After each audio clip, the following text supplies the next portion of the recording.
নমস্কাৰ মই ঋতুৰাজ টাইমিটৰ দৰ্শকসকলৰ বাবে এই মুহূৰ্তত লৈ আহিছো এটা গুৰুত্বপূৰ্ণ খবৰ। এফালে ৰাজ্যত উপনিৰ্বাচনৰ গৰম বতাহ আৰু তাৰ মাজতে এআইডিএফৰ পৰা শ শ কৰ্মীয়ে পদত্যাগ কৰাৰ হুংকাৰ উঠিছে। বিলাসীপাৰাত দেখিবলৈ পোৱা গৈছে শ শ কৰ্মীয়ে প্ৰতিবাদ সাব্যস্ত কৰিছে। এআইডিএফৰ দাসত্ব স্বীকাৰ নকৰাৰ বাবে যুৱ মৰ্চাৰ এগৰাকী লোকক নিলম্বন কৰা হ'ল আৰু তাৰ পাছতে এতিয়া প্ৰতিবাদ মুখৰ হৈ পৰিছে বিলাসীপাৰাৰ এআইডিএফ।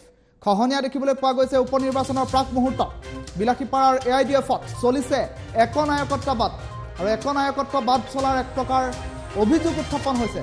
দাসত্ব স্বীকাৰ নকৰাত নিলম্বন কৰা হ'ল এআইডিএফৰ যুৱ মৰ্চাৰ সভাপতি হৰমুজ আলীক আৰু হৰমুজ আলীক নিলম্বন কৰাৰ পাছতে এতিয়া বিলাসীপাৰাত এক প্ৰকাৰ উত্তপ্ত পৰিস্থিতি।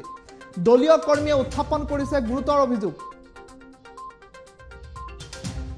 আৰু নিলম্বনৰ বিৰোধিতাৰে দলীয় কৰ্মীয়ে প্ৰতিবাদ সাব্যস্ত কৰা পৰিলক্ষিত হৈছে। দলীয় কৰ্মীয়ে উত্থাপন কৰিছে গুৰুতৰ অভিযোগ আৰু দল ত্যাগৰ হুংকাৰ দিছে শ শ কৰ্মীয়ে।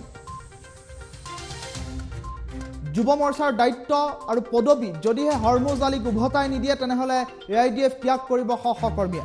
হৰমুজ আলীক পদবী ঘূৰাই নিদিলে পৰিণাম ভুগিব এআইডিএফে। এনেধৰণৰ কিছু দাবী উত্থাপন কৰি এক প্ৰকাৰ প্ৰতিবাদ মুখৰ হৈ পৰিল বিলাসীপাৰাৰ একাংশ এআইডিএফ কৰ্মী। কেতবোৰ দৃশ্যাংশ আহি পৰিছে টাইমিটৰ দৰ্শকসকলক এই মুহূৰ্তত কেতবোৰ দৃশ্যাংশ দেখুৱাইছো। এয়া বিলাসীপাৰাৰ দৃশ্যাংশ। এয়া প্ৰতিবাদ মুখৰ হৈ পৰিছে হৰমুজ আলীক পদবী ঘূৰাই দিবৰ বাবে এক প্ৰকাৰ দাবী উত্থাপন কৰিছে আৰু তাৰ সমান্তৰালকৈ দলীয় কৰ্মীয়ে এই গুৰুতৰ অভিযোগ উত্থাপন কৰিছে। দল ত্যাগৰ হুংকাৰ দিছে এআইডিএফৰ এই কৰ্মীসকলে। আৰু শেহতীয়াকৈ দেখিবলৈ পোৱা গৈছে উপনিৰ্বাচনৰ প্ৰাক মুহূৰ্তত এতিয়া বিভিন্ন ৰাজনৈতিক দলসমূহে কুচকাৱাজ আৰম্ভ কৰিছে আৰু তেনে পৰিপ্ৰেক্ষিতত এআইডিএফত এতিয়া দেখিবলৈ পোৱা গৈছে ব্যাপক খহনীয়া।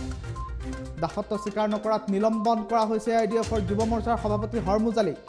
এই কথা দাবী উত্থাপন কৰিছে, গুৰুতৰ অভিযোগ উত্থাপন কৰিছে এআইডিএফৰ কৰ্মীসকলে, যাৰ ফলশ্ৰুতিত এতিয়া প্ৰতিবাদ মুখৰ হৈ পৰিল এইসকল সাধাৰণ কৰ্মী।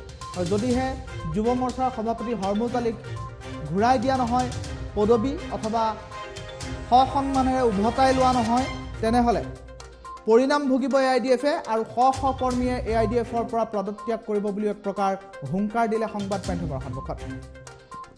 মন্তব্য আছে টাইমিটৰ দৰ্শকসকলক এই মুহূৰ্তত মন্তব্য শুনাইছো।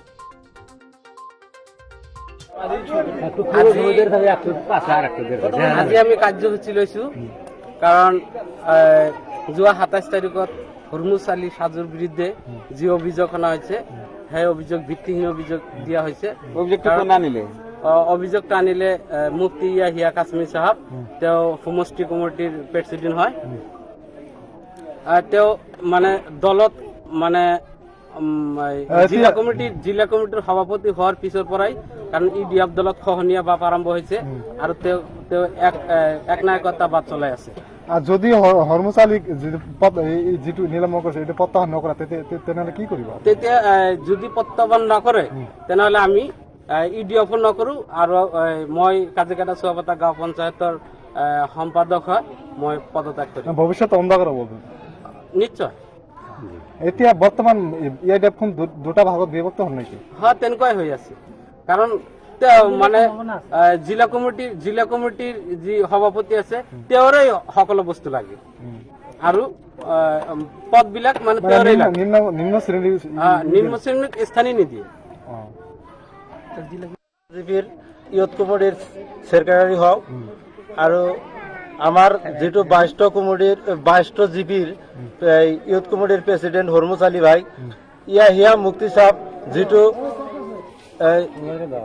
একনায়কবাদ যিটো আৰম্ভ কৰিছে বা যিটো সিহঁতক হিটলাৰী হিচাপে যিটো ব্যৱহাৰ কৰি আছে, সেইটো আমাৰ জিপিৰ বা সমষ্টিৰ মাজত আজি এটা গছৰ তলত যিটো আহি আছিলো এই যোৱা কেইবছৰ, এতিয়া আজিৰ পৰা এটা গছটো ভাঙি দিছে। গছটো যদি আকৌ ঠিক না কৰি দিয়ে সিহঁতে কোনে ভাঙি দিলে?